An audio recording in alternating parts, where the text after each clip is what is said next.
Boa tarde, pessoal, tudo bem? Vocês estão me ouvindo aí? Se puderem me dar um retorno, se o áudio estiver bom para vocês.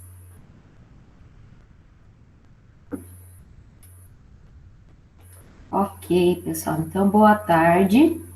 Antes da gente começar os avisos gerais, a enquete hoje para a gravação da aula vai ser um pouquinho diferente, tá? Então eu vou pedir para quem não concorda com a gravação da aula que envie alguma mensagem aí no chat dizendo que não concorda. Se você concorda, não precisa mandar nada, certo?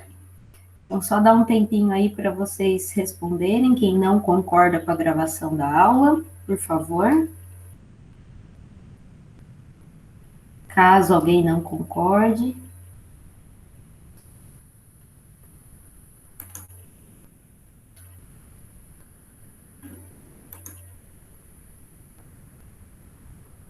Certo, pessoal. Então, eu vou seguir gravando a aula, tá? Então, primeira coisa, né, pessoal, estamos usando essa ferramenta aí nova para as nossas aulas, porque na semana passada nós identificamos aí um problema com a ferramenta do Big Blue Button, que é a do Moodle, que é uma ferramenta muito boa, mas as gravações, a gente começou a identificar que algumas gravações das aulas estavam demorando muito para serem carregadas, e não sei se vocês perceberam na semana passada, acho que que dia que foi? Na quinta, eu acho, se eu não me engano, todas as gravações caíram, foram indisponibilizadas, tá? E a nossa aula da semana anterior ainda nem tinha sido carregada, tá? Então é automático a ferramenta, eu gravo e ela processa, a própria ferramenta do Moodle processa e ela que atualiza e carrega no Moodle para vocês. Então, houve um problema com essa ferramenta, eu abri um chamado, outros professores, a gente entrou em contato com o pessoal direto lá de Curitiba, eles estão identificando, eu acho que por enquanto a ferramenta não está gravando as aulas, tá? Então, enquanto isso não for resolvido, nós vamos utilizar aí a ferramenta do Meet, que a gente consegue gravar, e eu consigo disponibilizar para vocês aí mais rápido as aulas também, tá? Para o professor gerenciar a aula, a ferramenta do Big Blue Button é melhor do que o Meet, tá? Pelo menos para mim, eu acho melhor. Mas nós vamos seguir utilizando para a gente não ter problema com relação à gravação das aulas, tá? Pessoal, então, só para lembrar vocês, na quarta-feira a gente tem a nossa prova, né? Então, ela vai ser o mesmo esquema da P1, tá?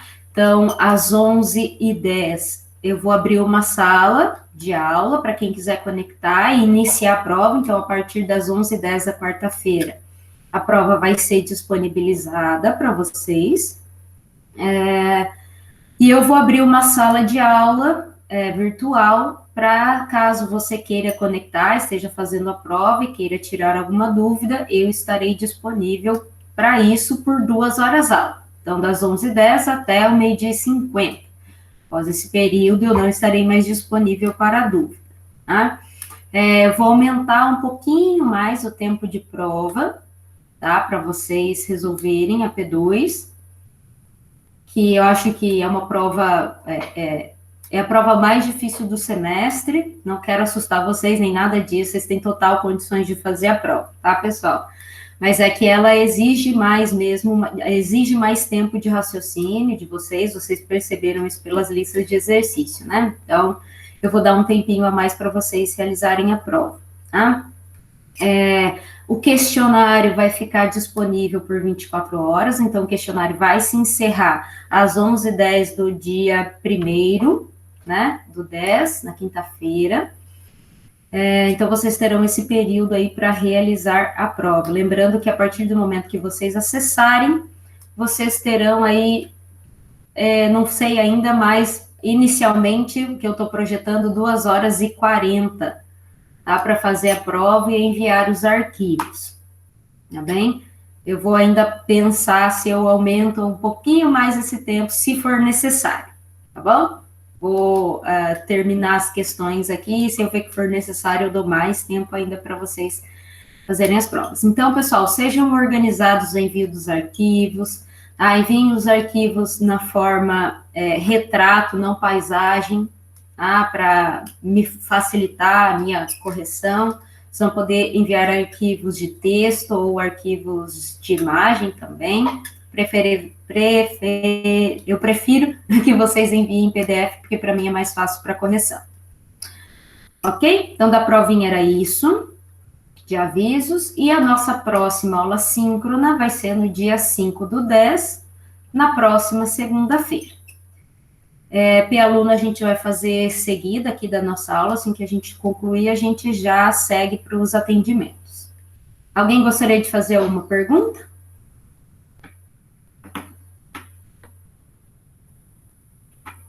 Tranquilo? Podemos iniciar a nossa aula, então, nosso conteúdo?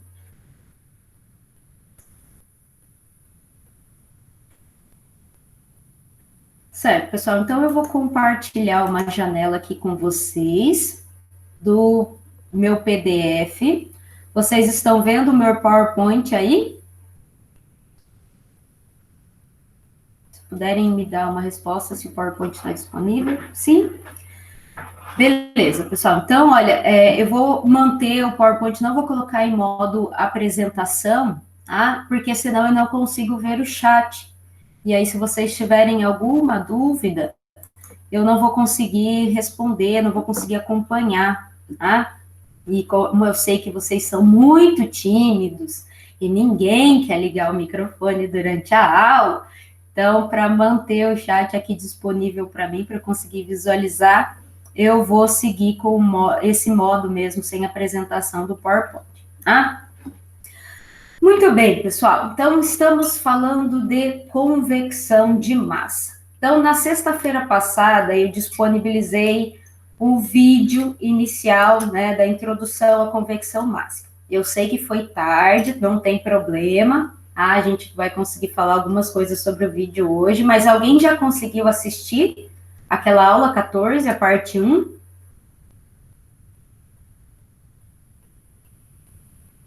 Alguém já conseguiu assistir? Tá. Então não tem problema, tá, pessoal? Eu vou seguir com algumas coisas aqui da aula de hoje. E se for necessário, dado o momento aí que eu acho que talvez a gente tenha que voltar um pouquinho, eu vou falar sobre algumas coisas do conteúdo do vídeo, tá? Pessoal, então agora para nós resolvermos os nossos problemas de convecção de massa, então nós temos algumas formas de resolver os problemas de convecção de massa, que a gente sabe que a convecção de massa ela está associada à transferência de massa que acontece entre uma superfície que está parada e um fluido que escoa através dessa superfície. Se houver diferença de concentração de uma determinada espécie química, vai ocorrer troca de matéria dessa espécie química entre essa superfície e o fluido que está escoando, certo? Através dessa superfície. Pessoal, então, para a gente resolver os problemas de transferência de massa, primeiro nós precisamos resolver os problemas de fluidodinâmica.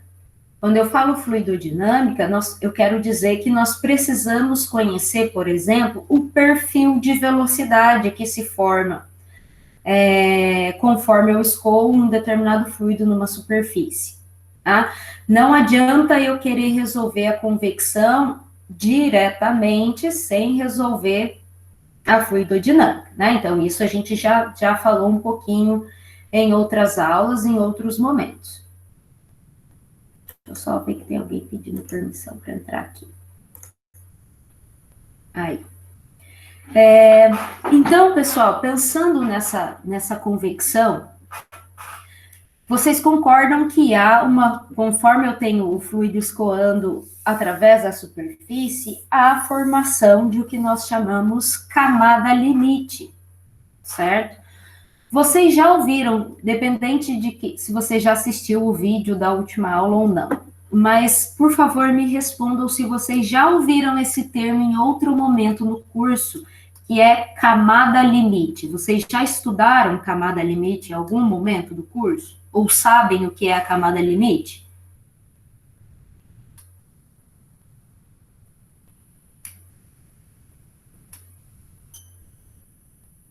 Sim? Vocês estudaram, então, a camada limite térmica, por exemplo, lá na transferência de calor? Muito bem, pessoal. Então, vocês sabem o que é a formação da camada limite, né? Por uma condição de não deslizamento, o fluido vai tendo um atraso na sua velocidade, né? Então, a gente vai ter uma porção de fluido que sente a presença da placa que está parada e que vai ter um atraso na sua velocidade, certo? Então, isso é o que a gente chama de camada limite.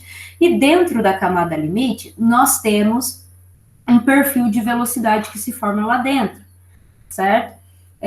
Que dependendo do escoamento, se o escoamento for laminar, esse perfil é bidimensional, e se for turbulento, ele é tridimensional. Então, nós temos que resolver as condições de camada limite de velocidade para depois resolver os nossos problemas de transferência de massa. Tá? Então, para a gente, uma das formas da gente resolver essas equações da camada limite é a análise de escala, certo? A análise de escala, pessoal, ela tem algumas regrinhas que nós vamos conhecer hoje. Foi proposta por Benjamin, tá? Bayham, na verdade, eu acho que se fala certinho. Tem uma série de regrinhas e que o principal objetivo da gente avaliar as equações da camada limite pelo método de análise de escala é entender fisicamente o que acontece com esse fenômeno, certo? De transferência, seja ele de quantidade de movimento, de calor ou de massa, certo? Então, basicamente, nós usamos algumas regras para simplificar as equações da camada limite, inicialmente, né? E aí a gente pode chegar numa conclusão física para o que acontece dentro da camada limite. Então, não é uma solução exata, é uma solução aproximada, mas como a gente agora, o momento é entender fisicamente o que acontece na camada limite, os resultados são excelentes, tá? Então, o princípio básico da análise de escala é associar uma determinada variável. Então, nós temos lá nas nossas equações, se a gente lembrar da equação que a gente usa da difusão, certo? A gente tem uma série de variáveis. Então, nós vamos atribuir um determinado valor conhecido a essas variáveis, de forma a tentar resolver o que acontece e o que elas significam, tá? Então, normalmente, o valor que a gente vai atribuir a uma variável vai ser o valor máximo que essa variável pode assumir dentro da região que nós estamos analisando. Então, por exemplo, se a gente vai resolver as equações da camada limite, então a nossa região vai ser a região delimitada pela camada limite, certo? Muito bem, então vamos dar uma olhadinha nas regrinhas que nós vamos estabelecer antes da gente começar a fazer análise de escala, tá? Então, foi proposta essas regras que nós vamos estudar agora por Bayham, tá? Em 1984. E ele dá alguns exemplos aqui para a gente entender o que são as regras e depois nós vamos aplicar isso em outras equações, tá? Pessoal, então, primeira coisa é a gente definir o volume de controle. É definir a região que nós vamos querer resolver, que nós queremos fazer esta análise de escala do nosso problema, certo? Então, por exemplo, no vídeo anterior, né, tem problema se você ainda não viu, tá? O problema da coluna molhada, conhecido esse problema da coluna molhada, que eu tenho uma placa aqui na vertical, esse desenhinho que tá aqui, tá? Só para relembrar. Então, ó, minha fase líquida está escoando através dessa placa, que tem a formação do perfil de velocidade, e do outro lado eu tenho uma camada de gás. O objetivo é remover, é estudar um processo de absorção, remover uma determinada espécie química do gás para a fase líquida. Então, por exemplo, para eu resolver fazer uma análise de escala para esse problema, eu poderia considerar como a minha, então, se o meu fluxo é bidimensional, né, dentro da camada limite escoamento laminar é bidimensional, então eu vou ter que escolher variáveis para x e y, certo? O meu y, pessoal, vai ser toda a extensão da placa, então eu posso atribuir a dimensão, o valor para a variável y como sendo h. E a dimensão x tem duas possibilidades. Ou eu posso considerar toda a espessura da minha fase líquida, que está aqui, né, onde está posicionado meu x e meu y. Então, eu posso considerar toda essa espessura que é x1, ou eu posso resolver só para essa primeira camadinha fina aqui que está em contato com a fase gasosa, que é um xi, que é essa letrinha que está aqui. Então, eu vou determinar o meu domínio. Eu quero resolver para a região xi-h ou x1h, certo? Então, isso é definir a região em que nós temos interesse em fazer uma análise, certo? Nosso volume de controle. Segunda regra, pessoal, é identificar os termos dominantes de uma determinada equação. Então, se a gente pegar essa equação que está escrita aqui no exemplo, então foi a nossa equação da conservação da espécie química para propriedades físicas constantes e estado estacionário, certo? Então, aqui nós temos os termos convectivos, os termos difusivo e o termo fonte, né? Então, ó, nós temos 3 termos nessa equação. Avaliando essa equação, pessoal, nós podemos considerar que algum desses termos ele é dominante perante a outros. Então, por exemplo, se eu disser que a minha convecção, a transferência de massa que acontece por convecção é muito maior que a difusão, então o termo de convecção pode ser que seja muito maior que o termo difusivo. Então, identificar os termos que são dominantes dentro de uma equação para um determinado problema é bastante importante. Então, se algum desses termos tiverem dominância no problema, é importante que nós façamos essa identificação. Regra 3, pessoal. Então, basicamente, é uma continuação da regra anterior. Então, se nós tivermos uma soma, tá? Então, estou dizendo que C é igual a A mais B, certo?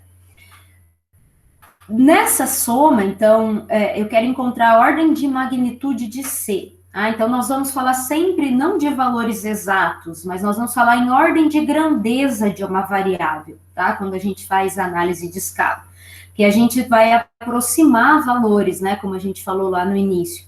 Então, na verdade, vai ser uma ordem de magnitude para a variável e não necessariamente o valor exato dessa variável, tá?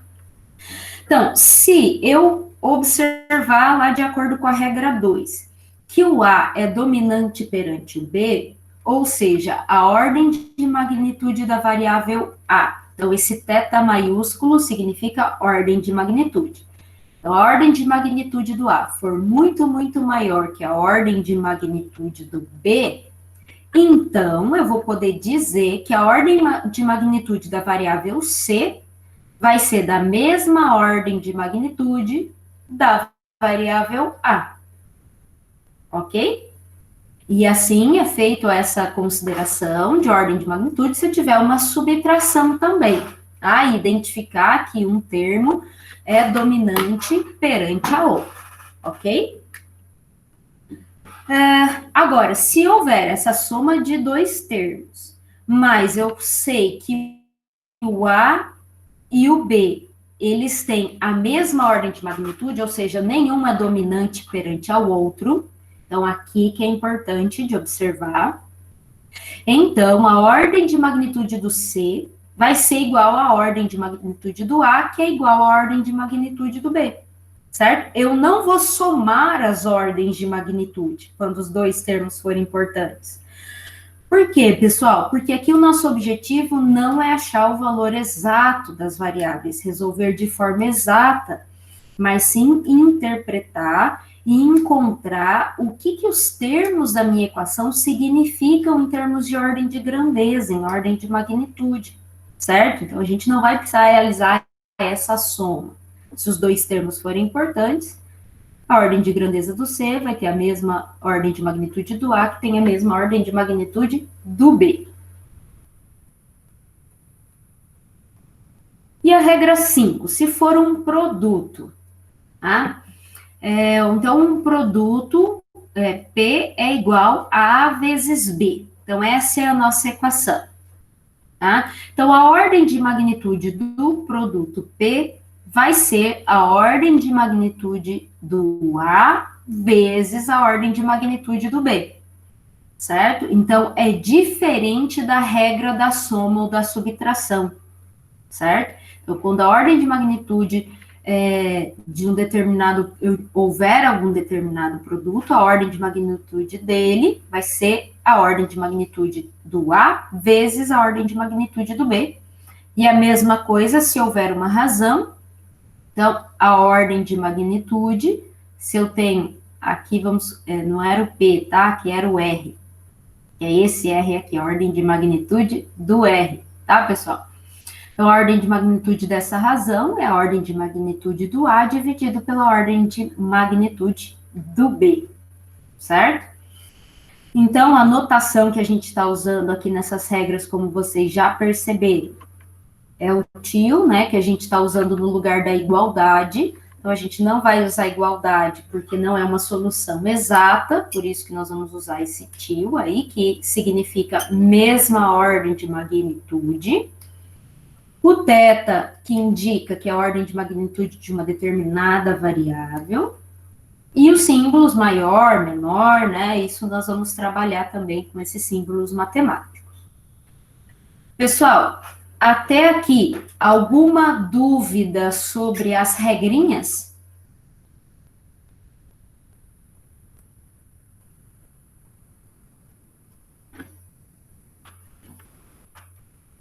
Podemos avançar? Então, tá bem. Então, vamos avançar. Então, vamos começar a fazer a nossa análise de escala de um problema físico. Então, nosso problema físico nós queremos resolver as equações da camada limite hidrodinâmica, ou de velocidade, ou fluidodinâmica, é a mesma coisa. Ah, então, eu tenho uma placa que está parada, a velocidade da placa é zero, tem um fluido escoando através dessa placa com uma velocidade na direção x, o infinito. Então, conforme esse fluido escoa, eu tenho a aderência da primeira camadinha de fluido, ela adere aqui, né, na placa, atingindo a mesma velocidade da placa, ou seja, a velocidade zero. As camadas adjacentes de cima, conforme eu vou crescendo em y, vão sofrendo um atraso na sua velocidade devido às condições de não deslizamento, devido à viscosidade desse fluido, né, pessoal? Então, se forma esse perfil de velocidade aqui dentro desta linha aqui. Esta linha separa a camada limite, que está aqui dentro, da corrente livre que está aqui fora, certo? Camada limite é aquela porção de fluido que sofre o atraso da sua velocidade devido a uma superfície que está parada e devido aos efeitos viscosos, né? E a corrente livre é aquela porção de fluido que não sente a presença da placa, certo? Não tem o atraso na sua velocidade, então a sua velocidade é constante na corrente livre, certo? Então, para resolver esse problema, nós temos que começar avaliando a equação da continuidade, certo? Então, tá aqui de forma geral a equação da continuidade. Isso daqui é velocidade, é um Vzinho, tá? Cuidado para não confundir com o Ni. Eu vou avisar vocês quando é V, quando é Ni, para não ter essa confusão, né? Então, basicamente, a equação da continuidade é a variação da velocidade em x, mais a variação da velocidade na direção y com y, mais a variação da velocidade na direção z com z, igual a zero, né? Tudo isso vezes o ρ, que eu já passei para o outro lado. Pessoal, então, se eu considerar hipóteses para esse problema, que o estado é estacionário, que eu tenho escoamento laminar, certo? Então, o fluxo é bidimensional. Então, já cortamos esse termo, porque o fluxo vai ser bidimensional, devido ao escoamento ser laminar. Vamos considerar também que as propriedades físicas são constantes e que nós não temos forças de campo atuando aqui. O que seria uma força de campo? Isso vai ser importante quando a gente vai avaliar as equações da quantidade de movimento. Força de campo vai ser importante para alterar esse perfil de velocidade aqui, quando eu tiver, por exemplo, a atuação de um campo elétrico ou um campo magnético, certo? Aí eu tenho que usar a contribuição, o termo de forças de campo na equação da quantidade de movimento. Mas aqui no nosso problema que nós estamos avaliando, nós não temos forças de campo, elas são desprezíveis, certo? Então, simplificando a equação da continuidade, nós ficamos com a variação da velocidade na direção x dx, mais a variação da velocidade na direção y dy. Então, lembrando, pessoal, U é a velocidade na direção x, V é a velocidade na direção y, e W é a velocidade na direção z. Então, eu não sei qual é a notação que vocês usaram lá em fenômenos 1, enfim, fenômenos 2 também. Então, só lembrando o que significa essa notação que nós estamos usando para as equações aqui. Tá? Muito bem. Então, vamos simplificar também, já que nós queremos resolver esse problema de perfil de velocidade, então nós queremos olhar para as equações da camada limite de velocidade. Essa é a análise que nós vamos fazer primeiramente. Então, a equação da quantidade de movimento na direção x e y, nós vamos ter que avaliar, certo? Por quê, pessoal? Porque o escoamento é bidimensional, dentro da camada limite, certo? Então, sem forças de campo. Então, aqui eu tenho a equação da quantidade de movimento na direção x. Isso aqui é o Ni, é viscosidade cinemática. E isso aqui é V. Tá, pessoal? Então, só cuidado para não confundir aí. E nós temos a equação na direção y, então a equação da quantidade de movimento na direção y, então já aplicada a algumas hipóteses, né, pessoal? Todas essas hipóteses que aí eu já apresentei para vocês, então já foram aplicadas aqui nas duas equações, certo? Então são essas equações que nós queremos fazer a nossa análise de escala, ok? Então vamos começar aplicando as nossas regrinhas da análise de escala. De acordo com a primeira regra, nós precisamos delimitar a nossa região de análise, nosso volume de controle. Então, como nós queremos resolver na camada limite, então a direção x é o comprimento da placa, que é L, e a nossa direção y vai ser dentro da camada limite, então vai de 0 a delta, certo? Então, esse é o nosso domínio que nós estamos fazendo análise, certo? De x de 0 a L e y de 0 a delta. Essa é a variação. Portanto, estamos dentro da camada limite. Só observando uma coisa, pessoal. Quando a direção y, quando a gente está em y maior do que delta, ou seja, a gente está fora aqui da camada limite, ou seja, estamos na corrente livre, a velocidade do fluido é constante, o infinito, certo? Então, a velocidade na direção x, o fluido está escoando na direção x, então a velocidade na direção x é o infinito. E a velocidade na direção y é igual a 0, porque aqui na corrente livre, o fluido não sofre interferência da placa. Certo? Então, o fluxo passa a ser, a velocidade passa a ser unidirecional. É dentro da camada limite que esse fluxo vai ser bidimensional. Ok? Então, por isso que acima, na corrente livre, a velocidade na direção y é igual a 0. Então, só fazendo essa observação aí. Outra observação importante para a gente começar a seguir com as nossas equações é a seguinte. Pessoal, vocês concordam que a espessura da camada limite delta, ela é muito, muito menor que o comprimento da placa? Então, geralmente, a espessura da camada limite são milímetros e, no máximo, centímetros, tá? De espessura. É muito, muito pequena, certo?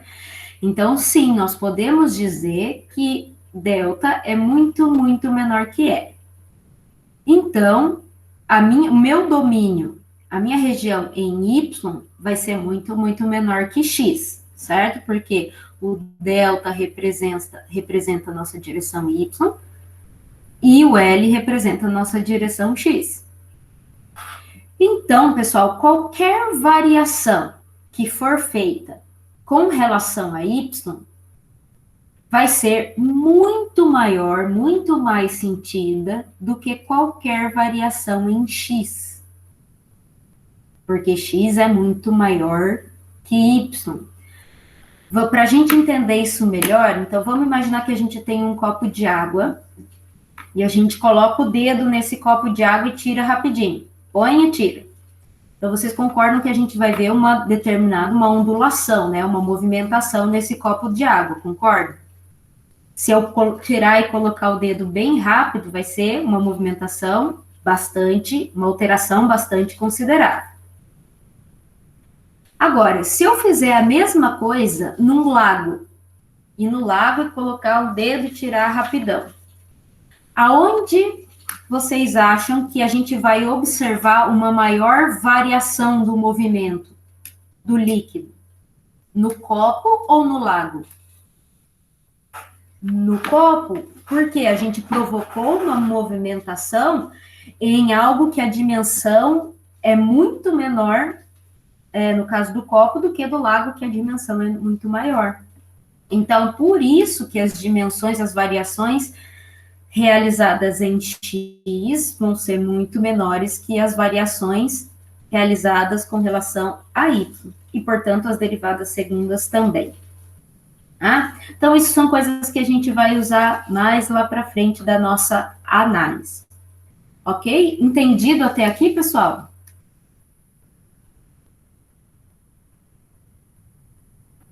Podemos seguir? Certo. Então, pessoal, vamos lembrar da nossa equação da continuidade, que nós tínhamos lá, du dx, dv dy, dρ dy igual a zero, né? Nós tínhamos isso aqui.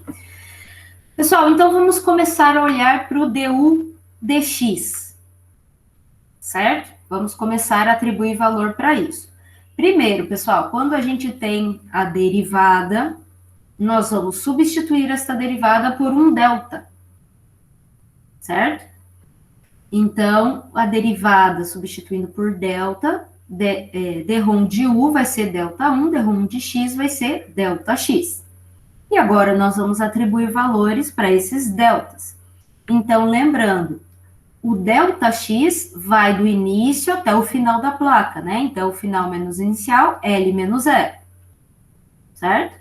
E a velocidade, a variação da velocidade vai ser a velocidade lá no final da placa, menos a velocidade lá no início da placa, com relação a y, né? A nossa velocidade, né? Então, o du dy vai ser o lá fixo em L, certo? Então, du em Y delta, esse Y a gente sabe que a gente atribui o valor delta, então lá em cima, quase no limite da camada limite, com a região livre, tá? Por que, pessoal, em x igual a L? Porque em x igual a zero, a gente ainda não começou o nosso problema, né? É o primeiro contato, é o bordo de ataque da placa, né? Então, nós atribuímos os valores, o valor máximo que a velocidade na direção x assume para esse problema é o infinito, certo? E lá em y igual a zero, lá em contato, primeira camada de fluido em contato com a placa, atinge a mesma velocidade da placa, pelas condições de não deslizamento, que é zero. Então, o nosso ΔU, a gente pode substituir por U infinito, que seria o maior valor da velocidade em x lá no limite da camada limite. no limite lá entre a camada limite e a corrente livre. Então, esse seria o maior valor que a velocidade poderia assumir nesse nosso problema. Então, eu posso dizer que o meu du dx vai ser o infinito dividido por L, ok? Fazendo o mesmo procedimento agora para o lado esquerdo da equação, ou seja, dv dx vai ser delta V por delta Y, né? dV dy vai ser da mesma ordem de magnitude, então delta V, delta Y. Certo? Então, nós estamos atribuindo os valores.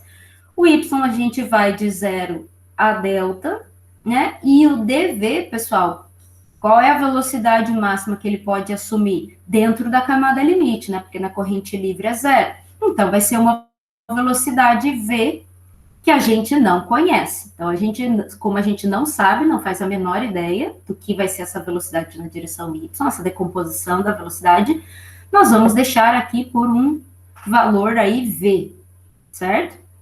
Então, delta V por delta Y, que é o dV dy, vai ser de mesma ordem de magnitude de V por delta, certo? Então, se eu substituir essas ordens de magnitude na nossa equação da continuidade, então perceba que eu passei nessa equação que eu estou indicando aqui para vocês, eu passei o outro termo para o outro lado, mas não levei o sinal, porque o nosso objetivo é avaliar a ordem de magnitude, certo? Então, a gente tinha du dx, eu passei para o outro lado, deixa eu só apagar aqui. Em termos de ordem de magnitude, né? Então, vai ser o tio dv dy. Então, du dx é o infinito por L, dv dy é V por delta, ok?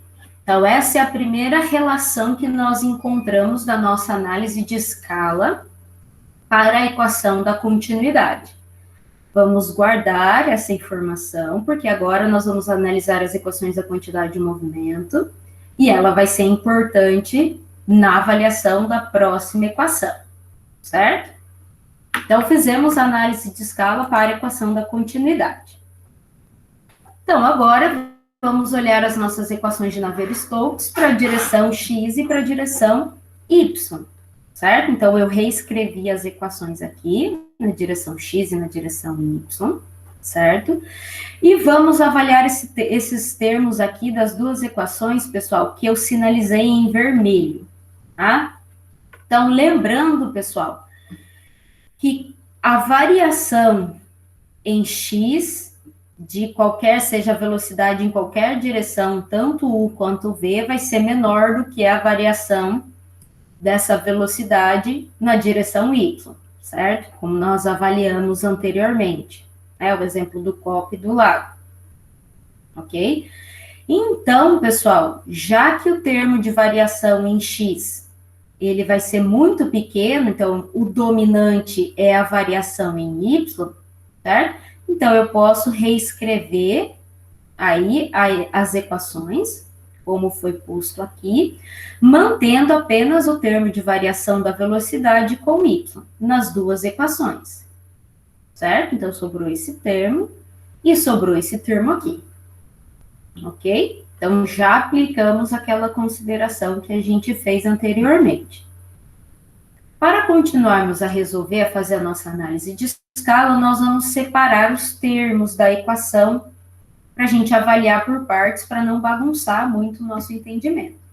Então, o lado esquerdo da primeira equação eu vou chamar de A, o lado direito de B, a equação na direção Y, o lado esquerdo eu vou chamar de C, e o lado direito eu vou chamar de D, certo? Ou seja, A é de mesma ordem de magnitude de B, e C é a mesma ordem de magnitude de D. Ok? Então, vamos começar avaliando a parte A, né, o que nós chamamos de A. Então, vejam bem, pessoal, nós temos que U du dx mais V du dy, certo? Então, substituindo pelos deltas, delta U, delta x e delta y, eu posso dizer que A tem a ordem de magnitude. Então, o U é o infinito, o delta U é o infinito, o delta x é L. Os dois termos aqui têm a mesma ordem de magnitude, ou seja, de importância, tá? Dentro da camada limite, porque eu tenho a variação da velocidade com y dentro da camada limite. Lembra lá o perfil de velocidade que se forma, né? Se forma um perfil de velocidade variando com y. Então, os dois termos aqui de variação da velocidade de u na direção x vai ser bidimensional. Então, eles têm a mesma ordem de grandeza. Então, o termo A vai ter a mesma ordem de magnitude dessa primeira parte, que vai ter a mesma ordem de magnitude. Então, a velocidade V nós chamamos de V, né? Que a gente não conhece. O delta U é o infinito, o delta Y é delta, ok? Se eu isolar aqui o meu V, certo? Eu vou cortar esse U com U aqui, vai ficar o infinito delta por L, certo? Então, eu só achei o meu V aqui. Então, para eu chegar nessa razão que foi posta aqui, pessoal, ou eu posso substituir, considerar que o meu A, olhando aqui, o meu A tem a mesma ordem de magnitude de U ao quadrado por L, né? Ou eu posso aplicar, tá aqui, ó, pessoal, isso aqui a gente tirou lá da avaliação da equação da continuidade. Se eu isolar V, é a mesma coisa que nós obtivemos aqui, certo? Então, substituindo o meu V, o infinito delta por L, vezes o infinito por delta, então vai cortar delta com delta, isso aqui vai ficar igual a 1 infinito ao quadrado por L, certo? Então, eu posso dizer que o meu A tem ordem de magnitude, o infinito ao quadrado por L. Ok, pessoal, até aqui? Entendido como a gente chegou na ordem de magnitude do A?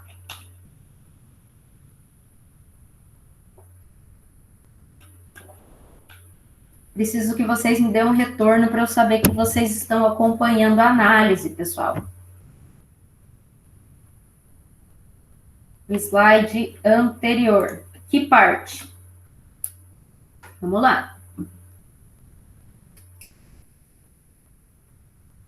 O começo? Certo. Então, essas são as equações de Navier-Stokes, certo? Então, nós temos a equação da quantidade de movimento na direção x, que é essa primeira, e na direção y, que é essa aqui. Então, eu quero avaliar só essa parte que eu sinalizei em vermelho aqui, ó, das duas equações. Ok? Lembra que a gente fez o comentário do copo e do lago e identificamos que as variações em y são muito mais relevantes que as variações em x, certo? Então, se eu olhar para essa parte da equação aqui, então, a variação d ao quadrado 1, dx ao quadrado, tem ordem de magnitude muito menor que d ao quadrado u dy ao quadrado, certo? Então, eu vou dizer que todo esse termo aqui vai ter a ordem de magnitude dessa segunda parte da equação, de d ao quadrado 1, dy ao quadrado. Mesma coisa com a equação aqui na direção y, a variação em x, da velocidade na direção v, vai ser menor do que a variação em y, certo? Então, por isso que nesta parte, então, nós temos o termo de pressão, que está aqui, e o que estava marcado em vermelho resultou em ni d ao quadrado, nessa primeira equação, na verdade, né? Ni d ao quadrado u dy ao quadrado. Porque o outro termo tem ordem de magnitude muito menor do que o termo que sobrou aqui, que a gente manteve aqui. Certo? Nós identificamos qual é o termo dominante de acordo com as regrinhas que a gente estudou. A mesma coisa com a equação na direção Y, certo? Então, só para facilitar agora a nossa análise, nós queremos analisar essas duas equações ainda, né? Que nós não terminamos a análise de escala. Então, eu vou chamar o lado esquerdo da igualdade de termo A, o lado direito de termo B na primeira equação, e na segunda equação, primeiro, o termo antes da igualdade vai ser o meu C, e o lado direito vai ser o meu D, certo? Então, eu quero achar a ordem de magnitude para o A, para o B, para o C e para o D. Ok?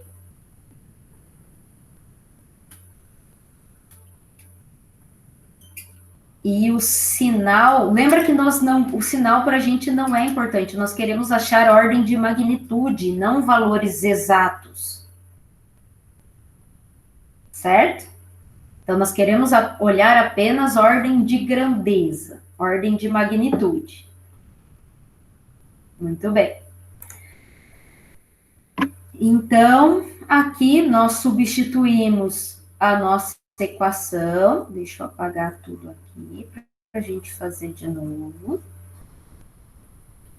Então, sabemos que dρ du, dρ dx é ΔU por ΔX, né? Então, substituindo os valores, U é o infinito, ΔU é o infinito, ΔX é L. Então, esses dois termos agora, numa soma, os dois termos dentro da camada limite, esses dois que aparecem aqui no meu termo A, eles têm a mesma ordem de magnitude. Porque, veja bem, ó, é a velocidade U variando com x e y, é exatamente o perfil de velocidade que é formado lá na camada limite. Certo? É a velocidade na direção x variando com y. Então, aqui eu não posso usar que um termo é dominante perante ao outro. Certo?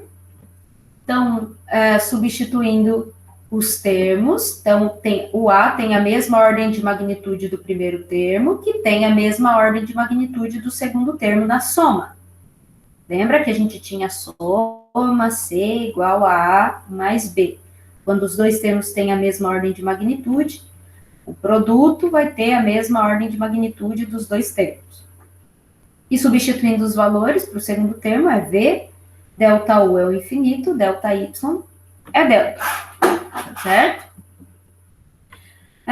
Então, se eu substituir, então, primeiro, olhando o primeiro termo, isso aqui dá o infinito ao quadrado por L, certo?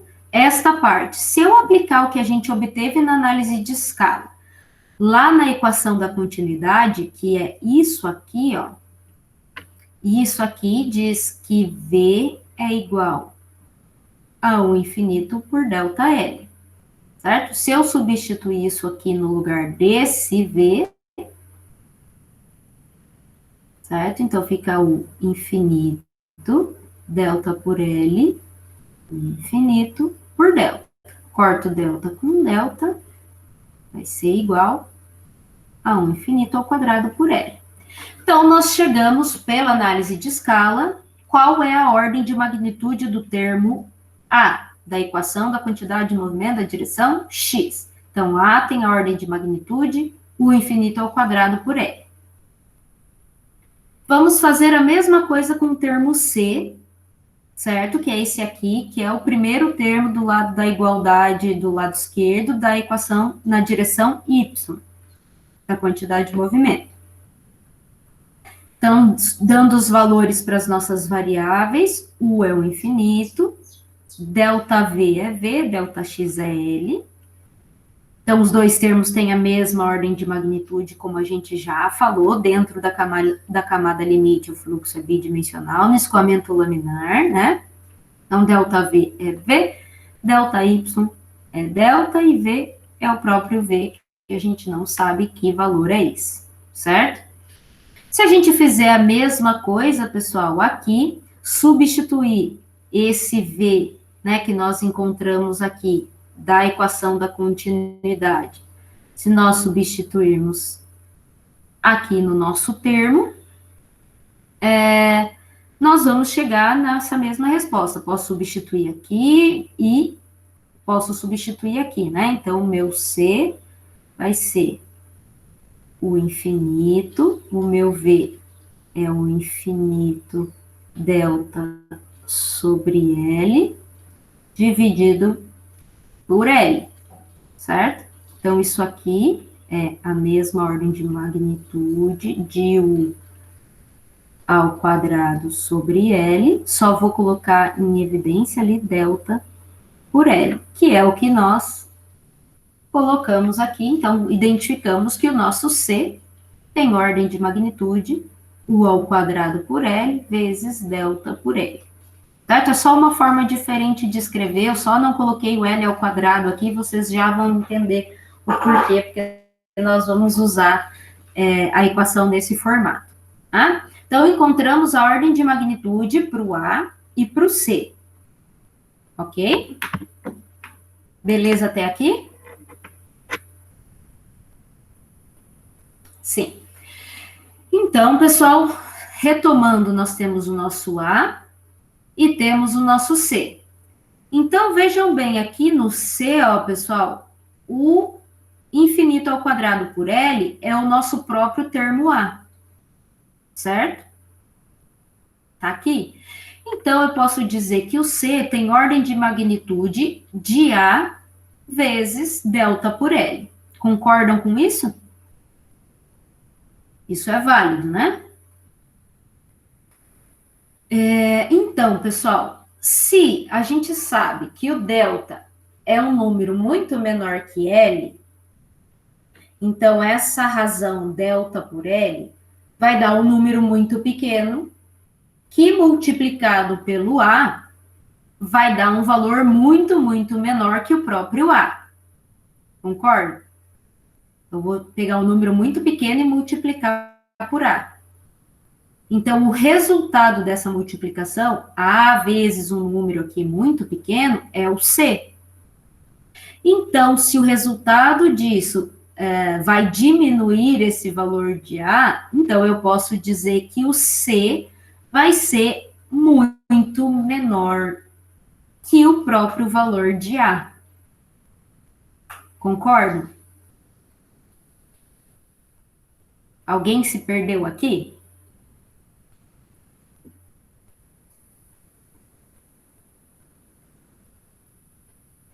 Se perdeu. Então, vamos lá. Vamos retomar de novo.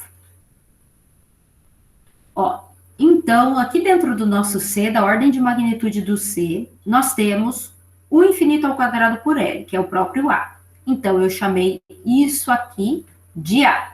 Tá aqui. Vezes delta por L. Se o delta, nós falamos desde o início, é muito menor que o L, a espessura da camada limite é muito menor que o tamanho da placa, certo? Então, essa razão delta por L vai resultar num número muito pequeno, que multiplicado por A vai dar um número, vai diminuir muito o próprio valor dessa multiplicação, ou seja, o C vai ser um valor muito, muito menor que o A, certo? Em função disso aqui, de estar do A está multiplicado por esse delta L, ok? Muito bem. Então, pessoal, se nós dissemos que A tem a mesma ordem de magnitude do B e o C tem a mesma ordem de magnitude do D, como a gente escreveu aqui nas nossas equações, certo? Se o C é um número muito pequeno comparado com A, o D, para que esta relação de igualdade aqui ó, seja válida, ou de mesma ordem de magnitude seja válida, o D, esse D, vai ter que ser muito menor que o B. Certo? Concordam matematicamente com isso? Por que a gente faz essa análise, pessoal? Porque o C e o D, que representam os termos da equação da quantidade de movimento na direção Y, como nós observamos, eles vão resultar em uma análise muito menor do que os resultados da análise da equação da quantidade de movimento na direção x, certo? Dessa forma, como os termos da equação da quantidade de movimento na direção x são dominantes perante os termos da equação da quantidade de movimento na direção y, nós vamos dizer que os termos, então, eles são desprezíveis, certo? Porque os dominantes estão na equação da quantidade de movimento na direção x, que é essa primeira equação aqui, certo? Então, nós não vamos precisar mais interpretar a equação da quantidade de movimento na direção y, porque nós sabemos que ela vai interferir muito pouco em termos de ordem de magnitude, nós acabamos de identificar que ela vai interferir muito pouco na análise dentro da camada limite. Ok? Vamos seguir com a nossa análise. Então, vamos olhar agora só para a equação da quantidade de movimento na direção x. Vamos olhar para esse termo de pressão aqui, pessoal. Então, se o termo a variação de pressão é nulo, né? Então, nós podemos escrever esse termo de variação de pressão direto como dp dx, tá? Isso é a primeira consequência. E como nós vamos representar esta variação de pressão? Nós vamos tirar lá da equação de Bernoulli, certo? Então, a equação de Bernoulli, pessoal, se nós escrevermos ela de forma diferencial e desprezar a variação de energia potencial, nós chegamos nessa equação aqui. Então, nós temos energia potencial, variação de pressão, energia cinética é igual a uma constante, né? Isso é a equação de Bernoulli. Então, nós chegamos que o termo de variação de pressão vai ser igual ao termo de variação de energia cinética, que é U vezes du infinito dx. Certo? Então, da equação de Bernoulli, eu posso substituir esse termo aqui lá no meu termo de variação da pressão. Então, substituir e tá aqui, ó. Substituir o termo de pressão por o du infinito por dx. Essa equação é conhecida como equação de Prandtl, ou Prandtl, como queiram chamar, tá? Pessoal, para seguir com a nossa análise, finalmente a gente conseguir concluir, nós sabemos que a velocidade na corrente livre, que é esse valor máximo da velocidade, que é o U infinito, na corrente livre, eu não tenho informação de velocidade, a velocidade é do perfil de velocidade, né? A velocidade é constante na corrente livre. E esse U infinito é a velocidade da corrente livre. Então, esse meu termo de du dx, du infinito dx, se o infinito é constante, du infinito dx é igual a zero, certo? Então, substituindo esse termo aqui, ele vai ser todo anulado, né? Então, vai sobrar o termo A da equação, que a gente já fez, e o nosso termo B vai resultar aqui em ni d ao quadrado u dy ao quadrado. Ok? Repetir a equação aqui. Então, o termo A a gente já conhece, que é o lado aqui esquerdo da igualdade. E o termo B, então, é ni d ao quadrado du dy ao quadrado. Então, eu já coloquei o valor aqui, mas tem um asterisco. Por que que temos esse asterisco aqui? Então, eu vou abrir esse termo B, tá? Ni d dy du dy, certo? Concordam que o termo B, se eu escrever de forma diferente, abrir a derivada segunda, é isso aqui que nós temos? E sabemos que as nossas derivadas nós substituímos por delta, né? Delta U, delta Y. Só que aqui, pessoal, nós temos um delta que não aparece uma variável que acompanha, certo? Então, isso aqui vai ser o ni Como não tem uma variável que acompanha, não existe variação delta ao quadrado de U. Se eu fosse colocar delta e o valor do delta U. Não existe um delta ao quadrado, uma variação delta, né? Então, por isso que aqui vai ficar delta U, delta Y vezes o nosso delta Y. O U, nós sabemos, nosso delta U, nós temos o valor maior que ele pode assumir dessa velocidade na direção x, que é o infinito, e o dy é a espessura da camada limite delta. Então, por isso que o meu B tem a ordem de magnitude do ni, o infinito, delta ao quadrado, que é o que foi colocado aqui. Ok, pessoal? Alguém ficou com dúvida aqui para a gente encontrar a ordem de magnitude do B?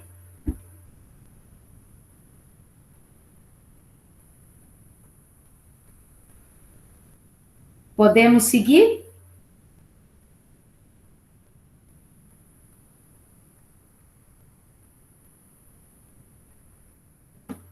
Bueno.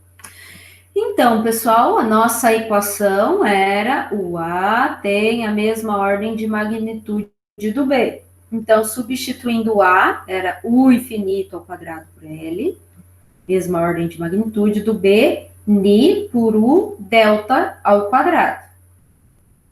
Então, nós chegamos ao final da análise de escala da equação de quantidade de movimento na direção x, que o primeiro termo aqui do lado esquerdo, que eu chamei forças inerciais, pessoal, vocês concordam que isso aqui são os termos convectivos, e aqui nós temos os termos difusivos, porque o ni é a difusividade de quantidade de movimento, é como se fosse o nosso DAB para transferência de massa. Certo? Então, veja bem, eu estou dizendo que os meus termos convectivos ou as minhas forças inerciais têm a mesma ordem de grandeza que os meus termos difusivos ou as minhas forças viscosas dentro da camada limite. Então, essa é a nossa conclusão mais importante de termos de fenômeno, né, que a gente pode concluir quando a gente fala de camada limite.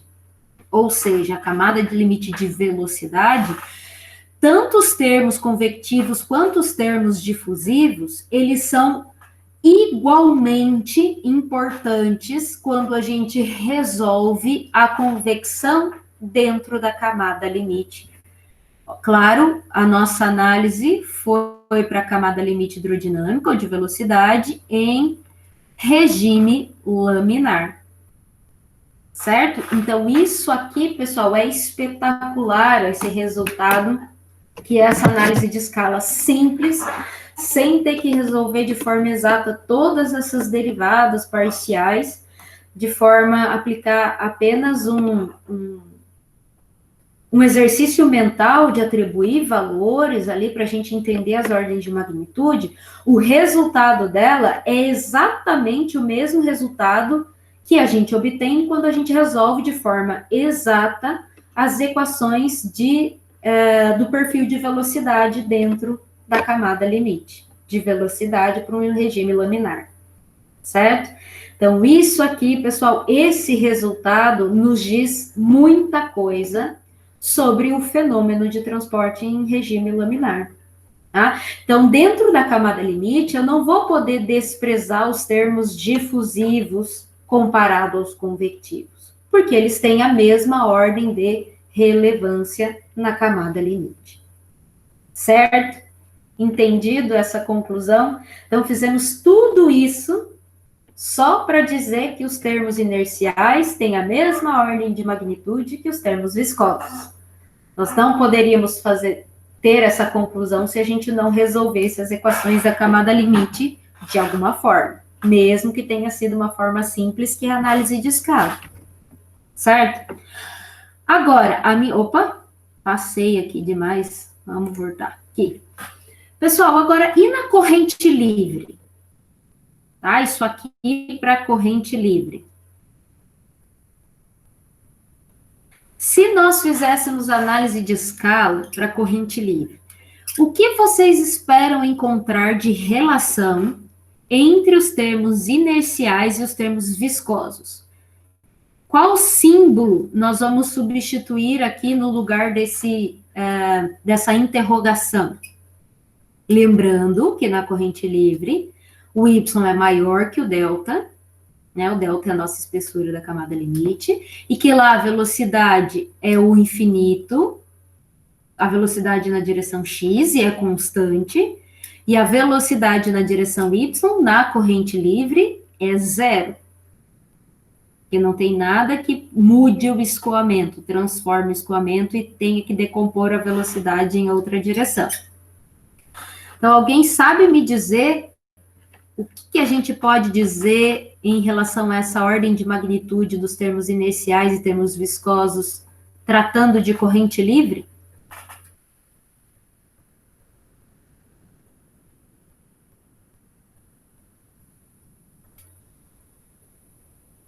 Então, vocês vão pensar sobre isso, vocês vão fazer esse exercício, tá? De pensar sobre isso, e vão responder essa pergunta.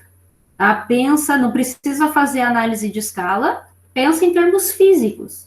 Tá? Se dentro da camada limite os termos têm a mesma relevância, o que acontece fora, na corrente livre? Ok? Então, deixo aí de tarefinha para vocês pensarem sobre essa condição aí. Pessoal, e esse exemplo rapidinho eu vou fazer com vocês aí. Espero que vocês tenham ainda um tempinho para a gente terminar. Então, obtenha uma relação de ordem de magnitude para a espessura da camada limite laminar dinâmica, ou de velocidade, em uma placa plana horizontal parada, a uma distância x qualquer da borda de ataque. Então, em qualquer ponto da placa, né? Então, da análise de escala, nós tiramos que a ordem de magnitude dos termos, eu vou colocar isso já direto em resultado, né? A ordem de magnitude dos termos inerciais. Então, isso tem a mesma ordem de magnitude dos termos viscosos, que é ni, u infinito, delta ao quadrado, certo? Então, nós queremos uma equação de ordem de magnitude, uma relação de ordem de magnitude para a espessura da camada limite de velocidade, que é o delta. Então, o meu delta vai ser igual, vou passar isso aqui multiplicando lá em cima, o infinito eu vou passar dividindo, o L eu vou passar multiplicando, então vai cortar aqui com esse infinito, né? Então, vai sobrar ni vezes L dividido por um infinito, tudo isso elevado a meio, né? Porque eu tenho delta ao quadrado. Concordam?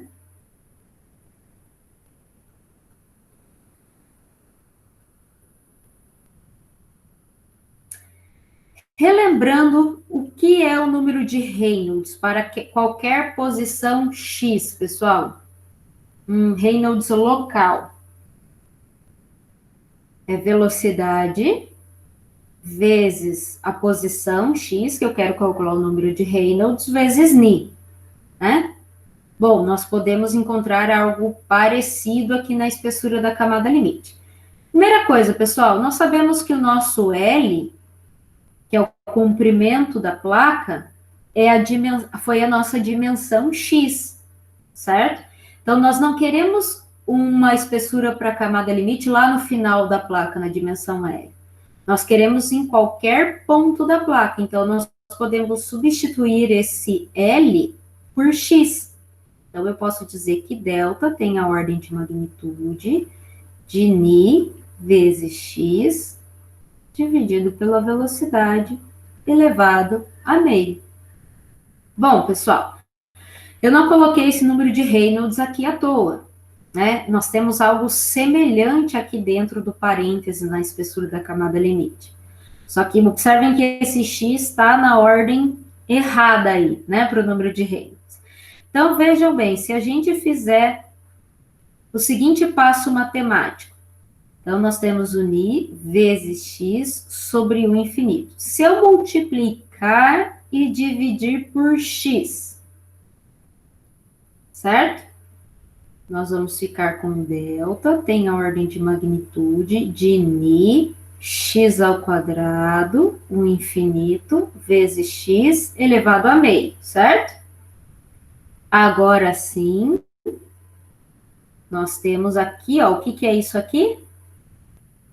1 sobre o número de Reynolds. Concorda? Então, eu posso dizer que o meu delta tem ordem de magnitude x ao quadrado elevado a meio. Vai sair o x aqui da minha integral, né? Dividido por Reynolds local elevado a meio. Certo? Concordam, pessoal? Então, nós chegamos numa relação de ordem de magnitude para a espessura da camada limite para qualquer ponto da placa X que eu precisar calcular. Então, essa é a espessura da camada limite de velocidade, né? Ainda não estamos falando de transferência de massa, vamos falar aí na próxima semana da camada limite mássica, tá? Então, percebam que essa espessura depende fortemente do escoamento, representado aí no número de Reynolds. Ok, pessoal? Dúvidas da aula de hoje?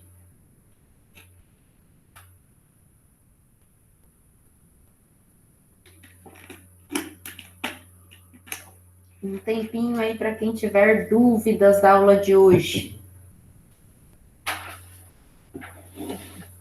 Não? Tranquilo? Então, muito bem, pessoal. A aula de hoje era isso. Era análise de escala.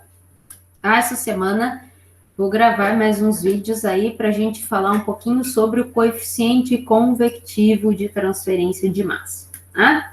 E depois, na semana que vem, nós vamos aprofundar, então, aproveitando o conhecimento que a gente tem de camada limite de velocidade, análise de escala, para a gente entrar em camada limite mássica, que é o nosso objetivo principal aqui nesse curso, certo?